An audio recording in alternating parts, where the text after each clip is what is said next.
श्वास लेते हुए 3 बार ओम का उच्चारण हमारे साथ करेंगे। ॐ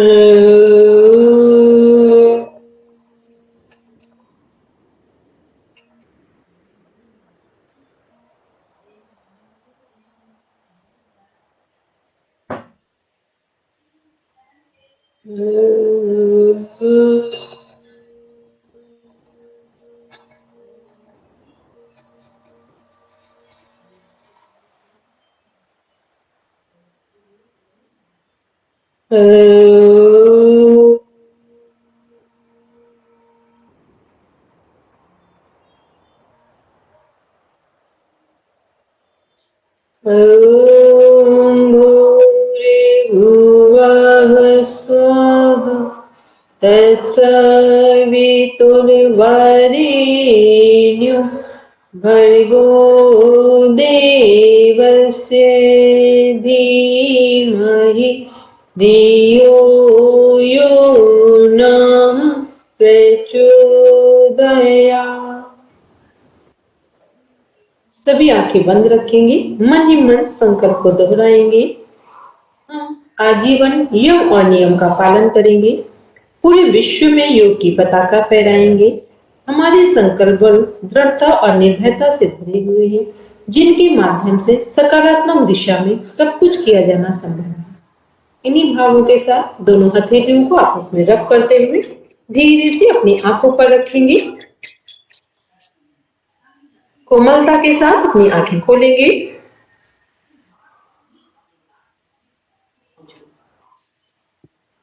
सबको प्रणाम। प्रणाम। सबको कल जहां से पेज नंबर जो पढ़ रहे थे, जहां एंडिंग पार्ट था वहीं से स्टार्ट करेंगे। पेज नंबर बोलेंगे।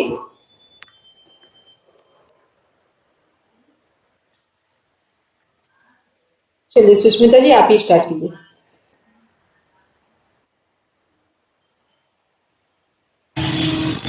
जी मैम, कौन से पेज से?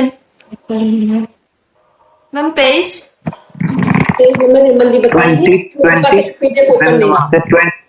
22 है। आहार नाल से संबंधित से पढ़ेंगे। मल और मलाशय त्याग, ये चैप्टर का सेकंड जो है page. Prem Kumar ji hand raise किया है, प्लीज बताइए।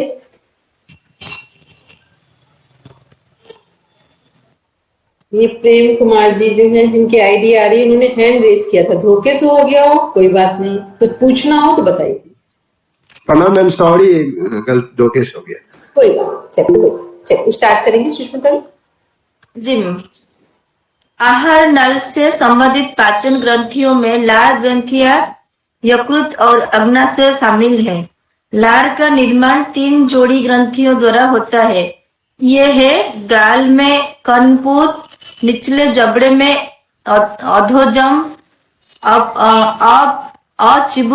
अचिबुकीय तथा जीवा के नीचे स्थित अधोजीवा। इन ग्रंथियों में लार मुख गुहा में पहुंचती है। यकृत, लीवर मनुष्य के शरीर की सबसे बड़ी ग्रंथि है, जिसका वयस्क में भार लगभग 1 से 5 किलोग्राम होता है।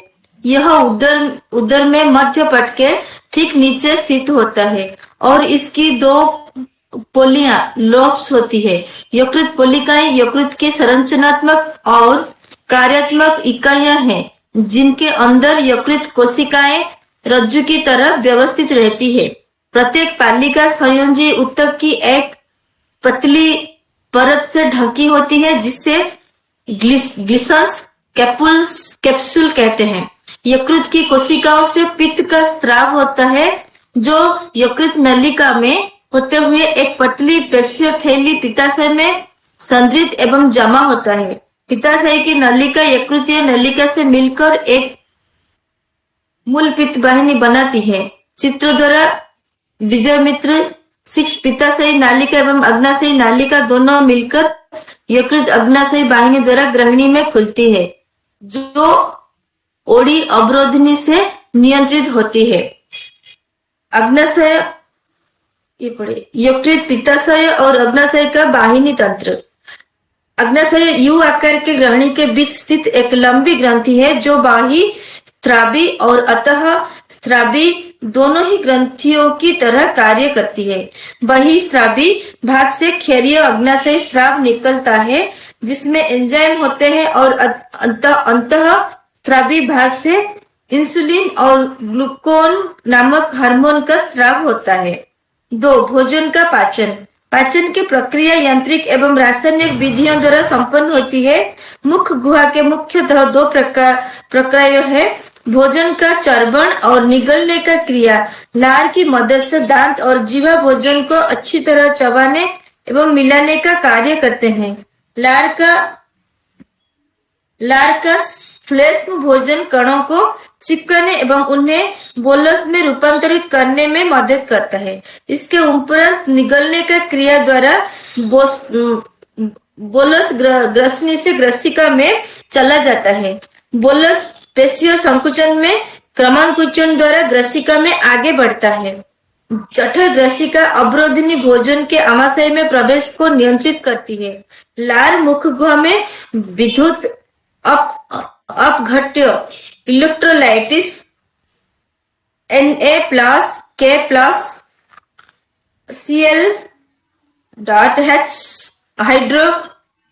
HCO3 और एंजाइम लार एमाइलेज या टाइलिन तथा लाइसोजाइम होते हैं। पाचन की रासायनिक प्रक्रिया मुख गुहा में कार्बोहाइड्रेट को जल अपघटित करने वाली एंजाइम टाइलिन या लार एमाइलेज की सक्रियता से प्रारंभ होती है। लगभग 30% स्टार्च इसी एंजाइम की सक्रियता pH 6 to 8 से द्विशर्करा माल्टोज में अपघटित होती है। लार में उपस्थित लाइसोजाइम जीवाणुओं के संक्रमण को रोकता है। स्टार्च, लार, pH, एमाइलेज, माल्टोज 6 to 8। आमाशय की मिकोमा जठर ग्रंथियां स्थित होती है।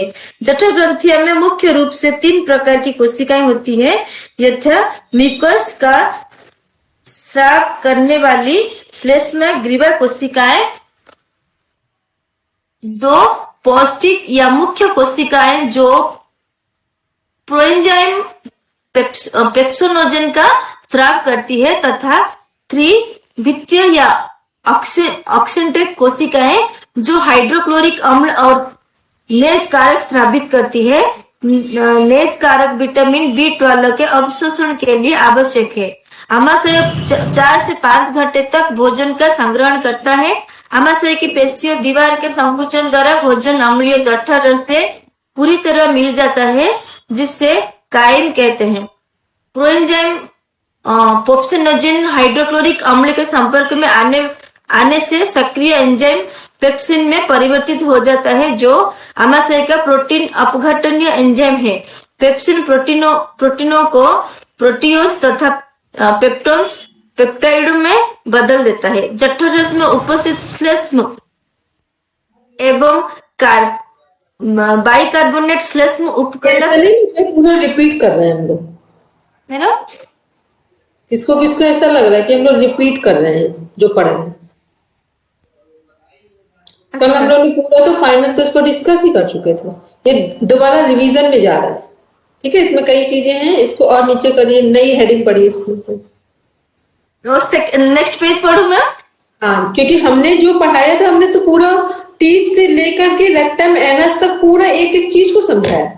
ठीक है, अब इसको नहीं पढ़ेंगे। क्या है इसमें सिलेबस में कुछ चीजें बार बार वही चीजें रिपीट कर रहे हैं। इसको न्यू हेडिंग पढ़ेंगे, जो हमारे पाचन तंत्र से अलग हो उसे पढ़ेंगे। उसके बाद है मैम उत्सर्जन तंत्र, गुर्दा एवं इसके कारण। ये पढ़े। प्राणियों द्वारा शरीर में निर्मित हानिकारक एवं विषैले अपशिष्ट पदार्थों को शरीर से सभी को पता है, जो हमारा एक्सक्रेटरी सिस्टम है। ठीक है, एक्सक्रेटरी सिस्टम या यूरिनरी सिस्टम को हिंदी में उत्सर्जन तंत्र बोलते हैं। और इसके मुख्य मेन ऑर्गन कौन है? किडनी। 2 किडनी है। किडनी पर 2 हमारी ग्लैंड्स है, एड्रिनल और एड्रिनल ग्लैंड जो 2 हैं, एक एड्रिनल से एड्रिनलिन हार्मोन निकलता है और दूसरी एड्रिनल से नॉन एड्रिनलिन हार्मोन निकलता है। ठीक है, 2 किडनी है तो 2 ही एड्रिनल ग्लैंड है। एक से एड्रीनलिन हार्मोन निकलता है, दूसरे से नॉन एड्रीनलिन हार्मोन निकलता है। एड्रीनलिन हार्मोन का मीन्स जब बीपी हाई होता है तो एड्रीनलिन हार्मोन निकल रहा है, जब बीपी नॉर्मल होता है तो नॉन एड्रीनलिन हार्मोन बीपी को नॉर्मल करने में सपोर्ट करता है। ठीक। दूसरा क्या है, किडनी का काम क्या है, ब्लड को फिल्टर करना। ठीक, किडनी का काम क्या है, ब्लड को फिल्टर करना, जो एक्सक्रीटरी सिस्टम उत्सर्जन तंत्र का मुख्य हिस्सा है। तो जब किडनी ब्लड को फिल्टर करके क्या करती है कि जो पोषक तत्व है उसे अपने पास रख लेती है और जो वेस्ट मटेरियल है उसको यूरिन के थ्रू पास आउट कर देती है। ठीक, यूरिन पास आउट कैसे करते हैं, जब नर्वस सिस्टम, जब ब्रेन से उसे सेंसेशन जाता है, जब हमारे यूरेथ्रा में यूरिन कलेक्ट हो जाता है। यूरेथ्रा क्या है, जैसे रेक्टम है हमारे स्टूल का कलेक्ट होने का पार्ट, वैसे ही यूरेथ्रा है हमारे मूत्र का, जो हमारा यूरिन है उसका कलेक्ट होने का प्लेस है। तो वहां पर वो कलेक्ट हो जाता है। जब वो पूरा फुल हो जाता है तो क्या होता है, हमारा ब्रेन एक सिग्नल देता है कि अब इसे हमें शरीर से बाहर करना है। ठीक, तो जब वो ब्रेन से सिग्नल आता है तब हम यूरिन को पास आउट करने के लिए जाते हैं। दूसरा क्या है, यूरिन के थ्रू भी हम जानकारी ले सकते हैं कि हमारी बॉडी में टॉक्सिन्स है या नहीं, हमारी बॉडी डिटॉक्सिफाइड है या टॉक्सिफाइड है। क्योंकि यूरिन का जो पीएच होता है, पीएच वो कितना है, 7.4। पीएच 7.4 का मतलब है जिसमें एल्कलाइन एक होता है क्षारीय और एक होता है अम्लीय। ठीक है, तो एल्कलाइन होता है एक हमारा, तो एल्कलाइन और जो अमीनो, जिसमें जो हमारा अम्लीय है, तो एल्कलाइन वाला जो पार्ट है वो अगर हमारे इसमें ज्यादा होगा, या ये कह दे कि जो क्षारीय पदार्थ जो शरीर को में गंदगी को छानने में हेल्प करता है, वो हम किससे पता कर सकते हैं, यूरिन के पीएच से। यूरिन का पीएच एक मान है, एक नॉर्म्स है। यदि 7.4 यूरिन का पीएच आता है, इसका मतलब आपकी बॉडी डिटॉक्सिफाइड है। ठीक है, अब अगर इससे कम आता है तो फिर इसमें टॉक्सिन्स है। तभी बोलते हैं कि हमें पानी पीने की अधिक आवश्यकता है, गर्म पानी, गुनगुना पानी, नींबू शहद वाला पानी, जूस लेना है। तो ये सब क्या करते हैं, ये हमारे यूरिन के अल्कलाइन लेवल, पीएच लेवल को मेंटेन कर देते हैं। ठीक है, ये क्या हमने किसके बारे में पढ़ा, यूरिन के बारे में पढ़ा, और जो कि हमारे एक्सक्रीटरी सिस्टम का मेन पार्ट है। और हमारा जो बीपी हाई होता है उसके लिए कौन रिस्पॉन्सिबल है, किडनी रिस्पॉन्सिबल। ठीक, चलिए अब पढ़ते हैं लोग। और एक चीज, किडनी में स्टोन ना बने उसके लिए हमें छोटा सा एक प्रिकॉशन लेना होता है जो फ्री का है। योग करने के बाद, वॉकिंग करने के बाद और भोजन करने के बाद, तीनों समय हमें यूरिन पास आउट करने के लिए जबरदस्ती जाना चाहिए। यूरिन हमें फील हो रहा है कि नहीं हो रहा है, इससे कोई मतलब नहीं है, आपको पास आउट करना है, तो आपको किडनी में स्टोन नहीं बनेगी। ठीक है, चलिए अब पढ़ते, कंटिन्यू करते इसको।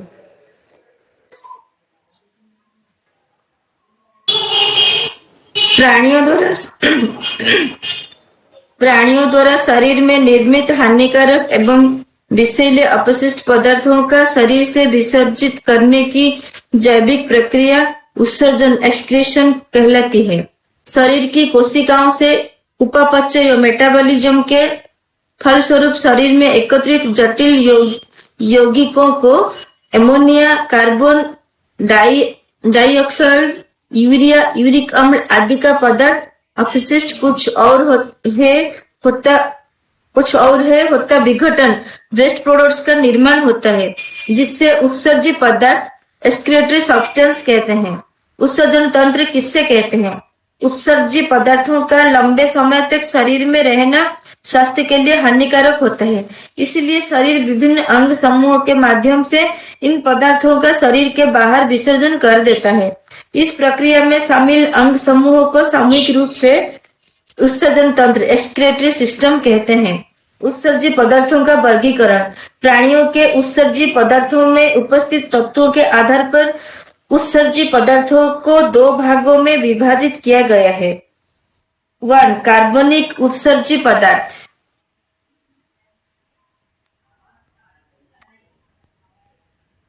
दो नाइट्रोजनी उत्सर्जी पदार्थ, कार्बनिक उत्सर्जी पदार्थ। कार्बनिक उत्सर्जी पदार्थों में मुख्यतः कार्बन डाइऑक्साइड गैस आती है, जिसकी प्रकृति अम्लीय होती है।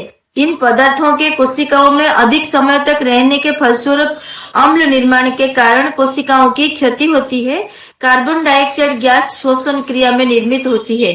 श्वसन तंत्र के माध्यम से इस शरीर से बाहर निकाला जाता है। नाइट्रोजनी उत्सर्जी पदार्थ, जीव तंतुओं के द्वारा उत्सर्जित होने वाले नाइट्रोजनी अपशिष्ट पदार्थों में मुख्यतः अमोनिया, यूरिक व यूरिक अम्ल पाए जाते हैं। इसमें अमोनिया सबसे अधिक विषैला पदार्थ है, जिसके उत्सर्जन के लिए अधिक जल की आवश्यकता होती है, जबकि यूरिक अम्ल अपेक्षाकृत कम विषैला पदार्थ है तथा इसके उत्सर्जन के लिए कम जल की आवश्यकता होती है। उत्सर्जन तंत्र के प्रकार, विभिन्न प्राणियों के उत्सर्जन तंत्र द्वारा उत्सर्जित किए जाने वाले अपशिष्ट पदार्थों के आधार पर उत्सर्जन के 3 प्रकार होते हैं। 1. एमोनिया उत्सर्जन, 2. यूरिया उत्सर्जन, 3. यूरिक अम्ल उत्सर्जन। एमोनिया उत्सर्जन, एमोनोटेलिज्म। अधिकांश अस्थिल मछलियां, बोनीफिश, टेडपोल एवं जलीय कीट नाइट्रोजन युक्त अपशिष्ट पदार्थों का एमोनिया के रूप में उत्सर्जन करते हैं। उनकी इस प्रकृति को अमोनिया उत्सर्जन कहते हैं। अमोनिया के अणु जल में शीघ्रता से घुल जाते हैं, इसलिए वे आसानी से झिल्ली अवरोधकों को पार कर लेते हैं। कोमल शरीर वाले अकशेरुकी प्राणियों में एमोनिया शरीर की संपूर्ण सतह से निकलकर चारों ओर स्थित जल में घुल जाती है। मछलियों में एमोनिया का उत्सर्जन क्लोम गिल के द्वारा होता है। एमोनिया के उत्सर्जन में ब्रुक की भूमिका बहुत कम होती है। यूरिया उत्सर्जन, यूरोटेलिज्म, वो जंतु जिनमें शुष्क डिहाइड्रेशन की आशंका बनी रहती है तथा स्थलीय आवास में अनुकूलन के लिए जल की हानि से बचने के लिए जंतु कम विषैल नाइट्रोजन अपशिष्ट पदार्थ यूरिया का उत्सर्जन करते हैं। कोशिकाओं के लिए एमोनिया अत्यंत हानिकारक होती है, जबकि कोशिकाएं यूरिया की अति सांद्रता को सहन कर सकती है, क्योंकि यूरिया एमोनिया की अपेक्षा लगभग 1 लाख गुना कम हानिकारक होता है। स्तनधारी व अधिकांश वयस्क उभयचर जो कि स्थलीय हैं तथा अनेक समुद्री मछलियां व कछुए जो कि अधिपरासरणी वातावरण में जल संरक्षण की समस्या का सामना करते हैं, वे यूरिया का उत्सर्जन करते हैं। यकृत में यूरिया का निर्माण एक उपापचयी चक्र यूरिया या अनिथिन चक्र का यूरिया मिलकर डाइऑक्साइड कार्बन व एमोनिया जिसमें है होता द्वारा के है पहुंचा तक ब्रुकों को यूरिया द्वारा के तंत्र परिसंचरण है करते निर्माण, जहां से इसका उत्सर्जन होता है। यूरिक अम्ल उत्सर्जन, यूरिकोटेलिज्म। कुछ स्थलीय जंतुओं में नाइट्रोजन उपापचय के द्वारा निर्मित नाइट्रोजन युक्त यूरिक अम्ल का उत्सर्जन होता है। यह अम्ल जंतुओं में जल की न्यूनतम मात्रा का ह्रास होने देता है। यूरिक अम्ल की जल में विलेयता एमोनिया व यूरिया की तुलना में अत्यंत कम होती है, इसलिए इसका उत्सर्जन एक ठोस अपशिष्ट के रूप में होता है। स्थलीय घोंघा, कीट पतंगे, पक्षी व अनेक सरीसृप यूरिक अम्ल का उत्सर्जन करते हैं। गुर्दा एवं इसके कार्य। किडनी मानव शरीर का एक महत्वपूर्ण अंग है। किडनी की खराबी किसी गंभीर बीमारी या मौत का कारण भी बन सकता है। इसकी तुलना सुपर कंप्यूटर के साथ करना उचित है, क्योंकि किडनी की रचना बड़ी अटपटी है और उसके कार्य अत्यंत जटिल है। उनके 2 प्रमुख कार्य हैं, हानिकारक अपशिष्ट उत्पादों और विषैले कचरे को शरीर से बाहर निकलना और शरीर में पानी, तरल पदार्थ, खनिजों, इलेक्ट्रोलाइट्स के रूप में सोडियम, पोटेशियम आदि नियमन करना है। किडनी की संरचना। किडनी शरीर का खून साफ कर पेशाब बनाती है। शरीर से पेशाब निकालने का कार्य मूत्रवाहिनी, यूरेटर, मूत्र से यूरिनरी ब्लैडर और मूत्र नलिका, यूरेथ्रा द्वारा होता है। स्त्री और पुरुष दोनों के शरीर से सामान्यतः 2 किडनी होती है। किडनी पेट के अंदर पीछे के हिस्से में रीढ़ की हड्डी के दोनों तरफ, पीठ के भाग में छाती की पसलियों के सुरक्षित तरीके से स्थित होती है। किडनी पेट के भीतरी भाग में स्थित होती है, जिससे वे सामान्यतः बाहर से स्पर्श करने पर महसूस नहीं होती है।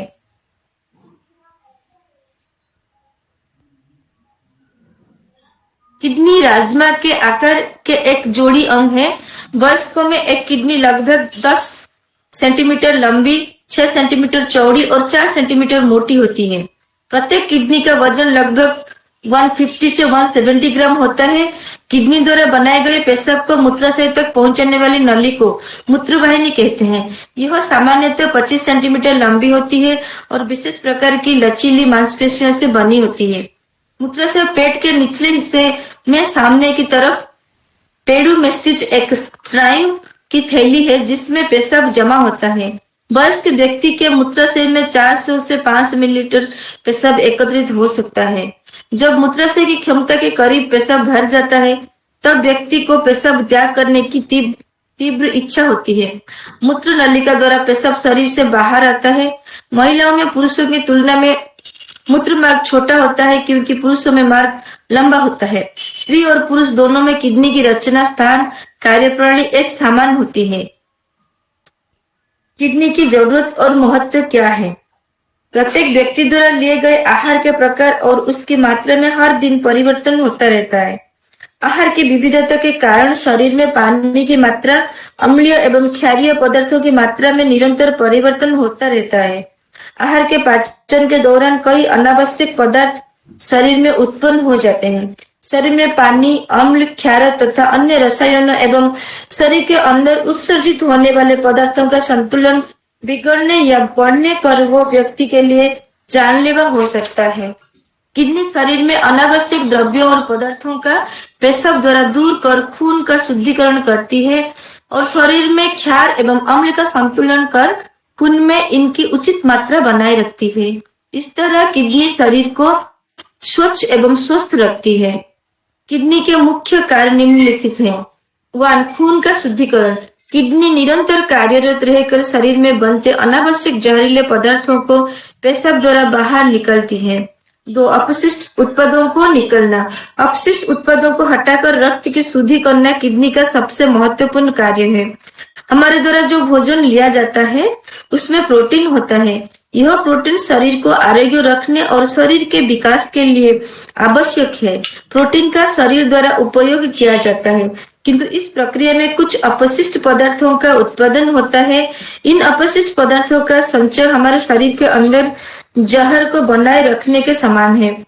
हमारी किडनी रक्त से विषाक्त अपशिष्ट उत्पादों को छानकर उससे शुद्ध करती है। ये विषाक्त पदार्थ अंततः पेशाब से विसर्जित हो जाते हैं।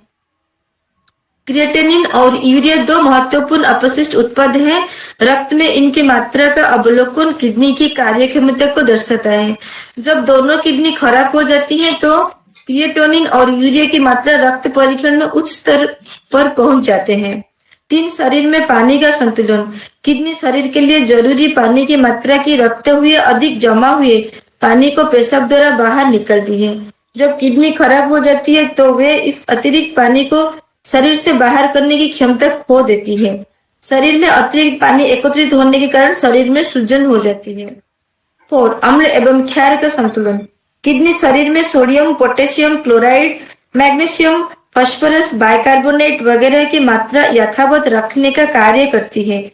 उपरोक्त पदार्थ ही शरीर में अम्ल एवं क्षार की मात्रा के लिए जिम्मेदार होते हैं।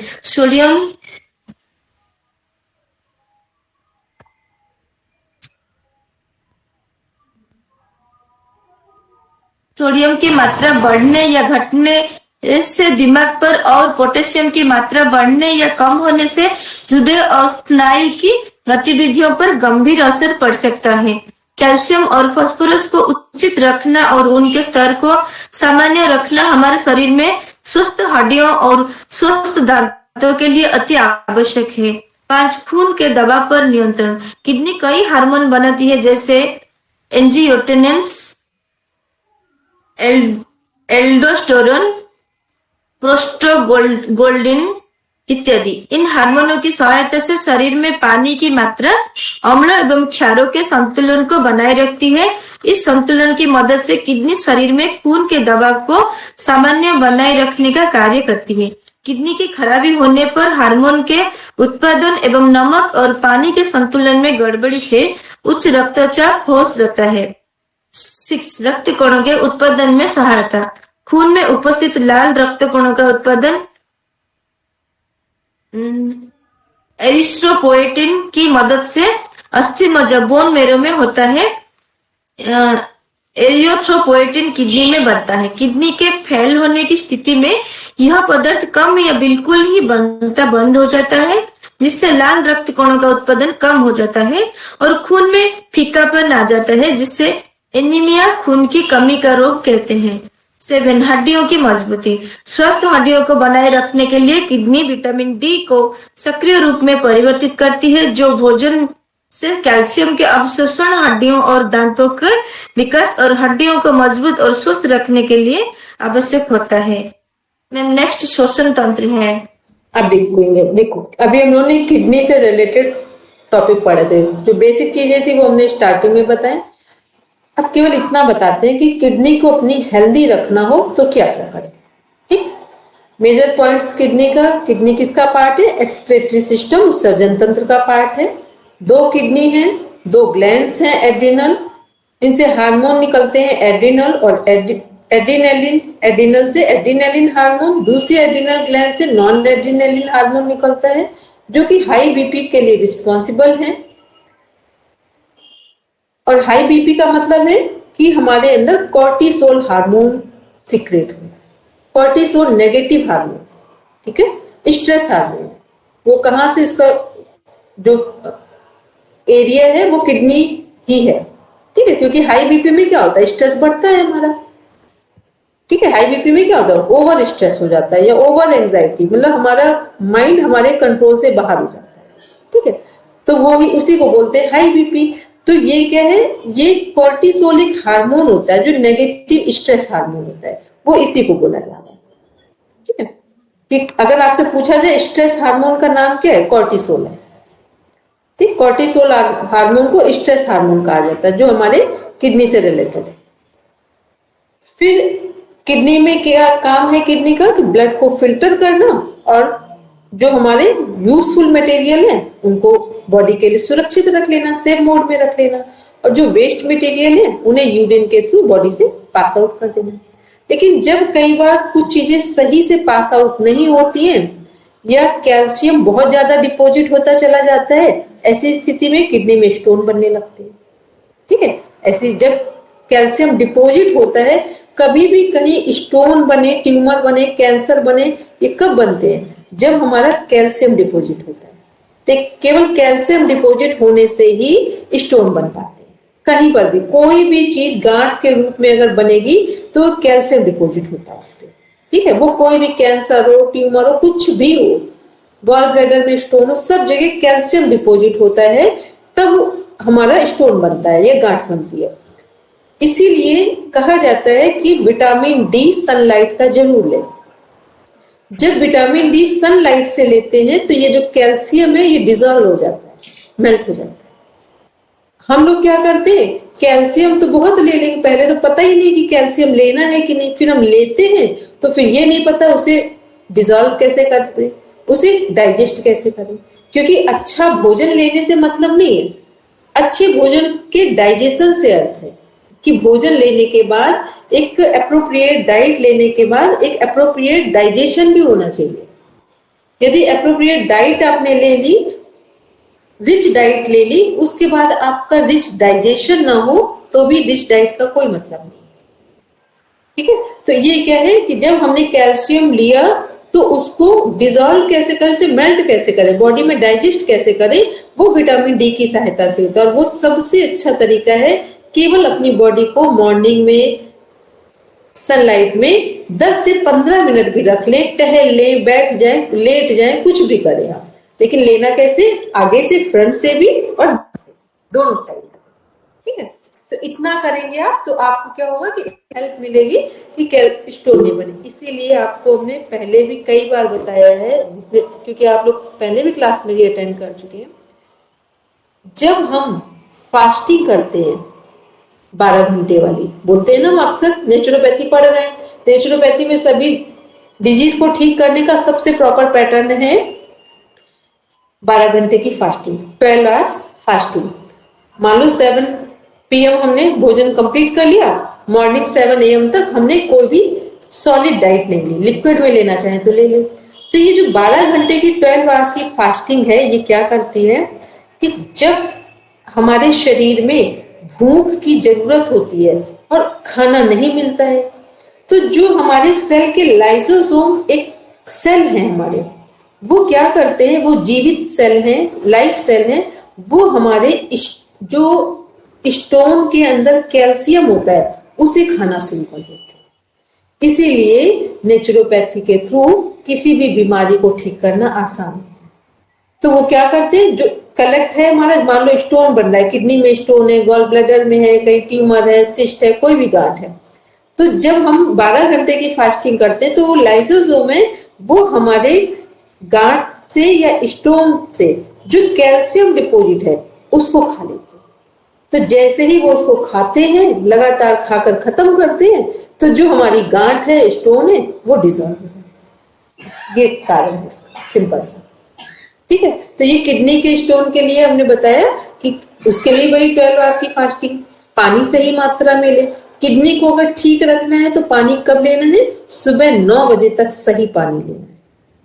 मतलब 5 गिलास, 6 गिलास, 7 गिलास जो पीना हो वो सुबह 9 बजे तक पी लीजिए, क्योंकि सुबह जो पानी पीते हैं ये किडनी को फिल्टर करने में सपोर्ट करती है।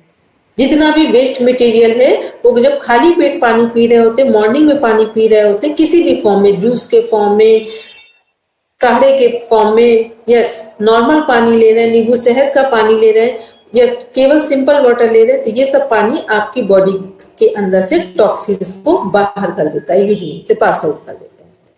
तो एक तो ये हमने बताया कि 12 आवर की फास्टिंग करना है। दूसरा क्या है, जिनका किडनी में बहुत प्रॉब्लम आ रहा हो वो 2 चीजें करेंगे। पहली चीज, जिसे भी किडनी अच्छी रखनी है, हेल्दी रखनी है, वो लोग 30 डिग्री पर पैरों को रखें सोते समय।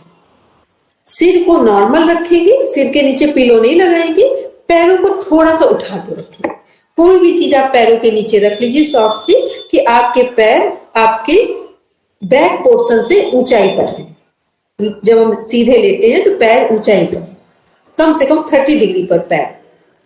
आप देखेंगे आपकी किडनी हेल्दी रहेगी, बिना किसी कुछ भी किए हुए, ना कोई मेडिसिन की जरूरत है, ना कोई अदर ट्रीटमेंट की जरूरत है। एक।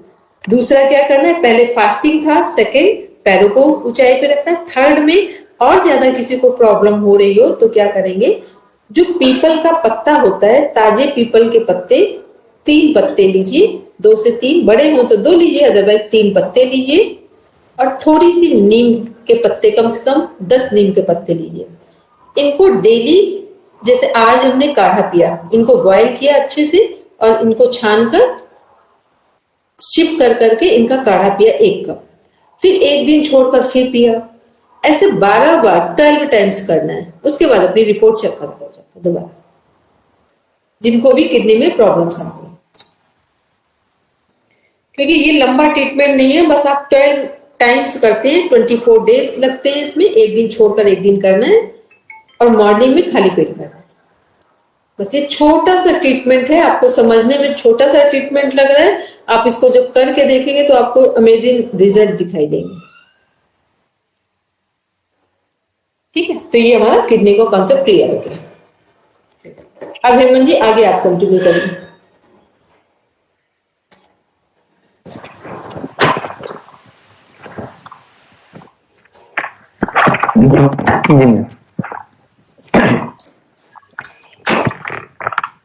श्वसन तंत्र, श्वसन रक्त में ऑक्सीजन का पहुंचना। प्रत्येक जीव को जीवित रहने हेतु ऑक्सीजन की आवश्यकता होती है, क्योंकि ऑक्सीजन ही कार्बनिक भोज्य पदार्थों का ऑक्सीकरण या विघटन करके ऊर्जा प्रदान करती है। भोज्य पदार्थों के ऑक्सीकरण की यही प्रक्रिया श्वसन कहलाती है।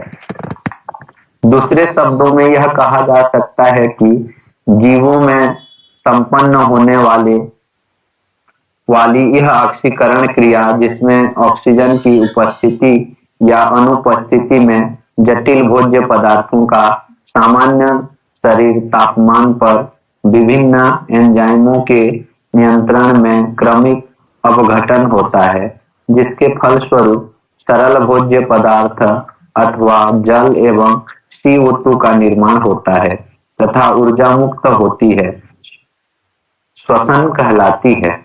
ऑक्सीजन के अंतःग्रहण करने का कार्य श्वसन तंत्र करता है। श्वसन तंत्र के द्वारा शरीर की प्रत्येक कोशिका ऑक्सीजन की संपूर्ति प्राप्त करती है, साथ ही साथ ऑक्सीजन उत्पादन से मुक्त हो जाती है। श्वसन की संपूर्ण प्रक्रिया को निम्नलिखित भागों में विभाजित किया गया है।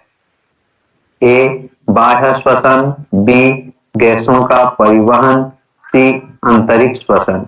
ए बाह्य श्वसन, एक्सटर्नल रिस्पिरेशन इन हिंदी। प्राणी और वातावरण के बीच श्वसन गैसों के आदान प्रदान अर्थात ऑक्सीजन का शरीर में आना और कार्बन डाइऑक्साइड का शरीर से बाहर जाना बाह्य श्वसन कहलाता है। इस प्रकार की श्वसन क्रिया फुसफुस कहते हैं, इसलिए इसे श्वसन भी कहते हैं। इसमें ऑक्सीजन का रुधिर में मिलना तथा CO2 का शरीर से बाहर निकलना सम्मिलित होता है, इसे गैसीय विनिमय कहते हैं। स्तनधारियों में बाह्य श्वसन दो पदों में होता है, पहला श्वासोच्छ्वास, दूसरा गैसों का विनिमय। पहला श्वासोच्छ्वास, ब्रीदिंग इन हिंदी।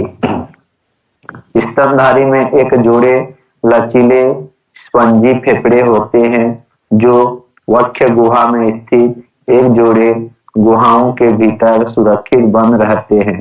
फेफड़ों में निश्चित दर से वायु भरी तथा निकाली जाती है, जैसे सांस लेना या श्वास कहते हैं। सांस लेने की प्रक्रिया दो भागों में संपन्न होती है।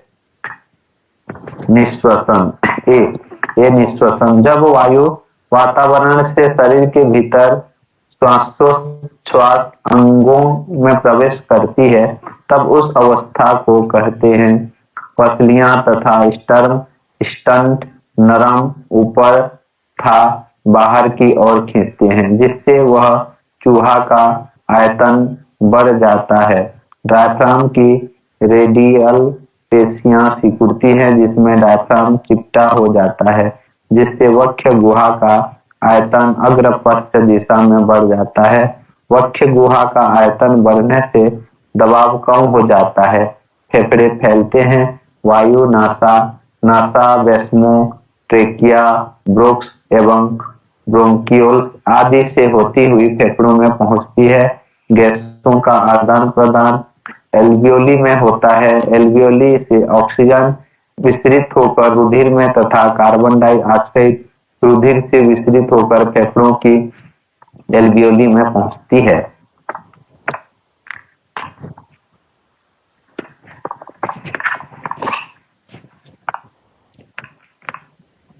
उच्छ्वास, जब श्वसन के पश्चात CO2 युक्त वायु श्वासोच्छ्वास अंगों से बाहर वातावरण में निकलती है तब उस अवस्था उच्छ्वास को कहते हैं। उच्छ्वास में आंतरिक इंटरकास्टल पेशियों के सिकुड़ने के कारण पसलियां फिर अपने स्थान पर वापस आ जाती है। इसके फलस्वरूप फ्यूलरस गुहा का आयतन घट जाता है एवं फेफड़े पर दबाव पड़ने के कारण यह सिकुड़ता रहता है तथा फेफड़े की हवा उसी पथ से जिस पथ से प्रवेश करती है बाहर निकलकर वातावरण में वापस चली जाती है। आंतरिक इंटरकास्टल पेशियों को उच्छ्वास भी कहते हैं क्योंकि इन्हीं के द्वारा उच्छ्वास संपन्न होता है। गैसों का विनिमय, exchange of gas in Hindi.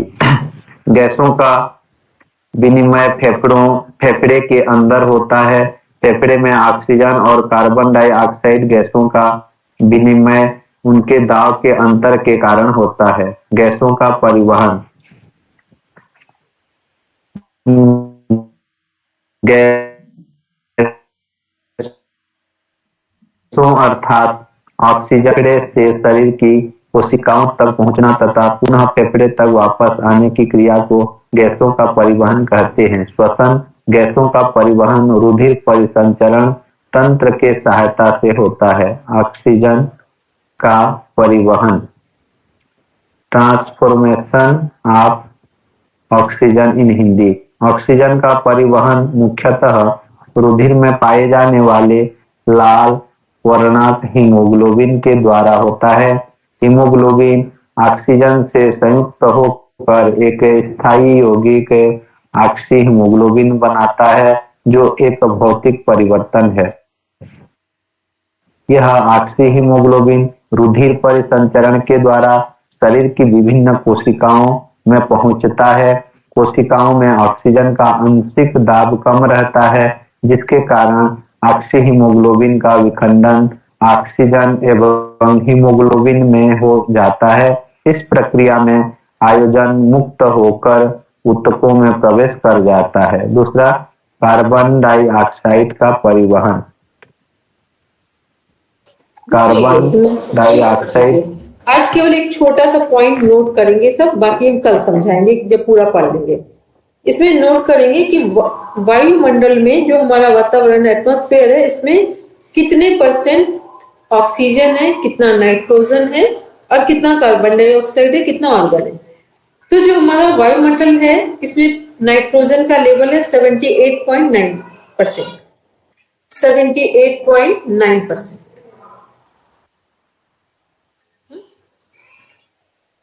Oxygen कितना है? 20.95% ऑक्सीजन है। कितने में?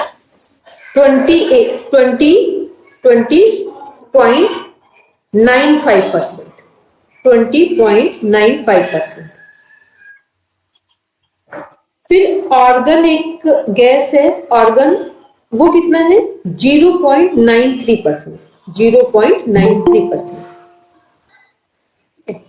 कार्बन डाइऑक्साइड कितना है? 0.03%। तो जो हमारा वायुमंडल है, उसमें सबसे अधिक क्या है? सबसे अधिक हमारा नाइट्रोजन है, फिर ऑक्सीजन है, फिर इसके बाद अदर गैसेस 0 से भी नीचे जा रही है। ठीक है, इसको लिखेंगे। दूसरा एक चीज और नोट करेंगे, हम एक दिन में कितनी श्वासें लेते हैं? 21,600, 21,600 टाइम्स श्वास लेते हैं वन डे, 24 आवर्स में। ठीक है, एक बार फिर बता देंगे मैं थोड़ा। 1 मिनट, नंबर से लिखिए हेमा जी, नंबर लिखिए 21,600। ठीक, 21,600, ये हो गया 21,600। इतने बार हम लोग श्वास लेते हैं, और नॉर्मली 1 मिनट में कितनी श्वास लेते हैं? 15 to 16 टाइम, 15 से 16 बार। ठीक, योग में प्राणायाम के द्वारा हम अपने श्वास के रिदम को डीप कर सकते हैं, कम कर सकते हैं। जितना गहरा प्राणायाम करेंगे तो 15 से हम 8 तक भी जा सकते हैं, 6 में भी जा सकते हैं। कई लोग जो प्राणायाम होल्ड करते हैं, वो 1 मिनट होल्ड कर ले जाते हैं, 1 मिनट श्वास ही नहीं लेते। ठीक है, ये प्राणायाम के द्वारा हम अपने लंग्स की कैपेसिटी को इंक्रीज कर सकते हैं। अब कल इसको हम पूरा कंप्लीट करेंगे। ठीक है, चलिए सब बैठेंगे शांति पाठ के लिए।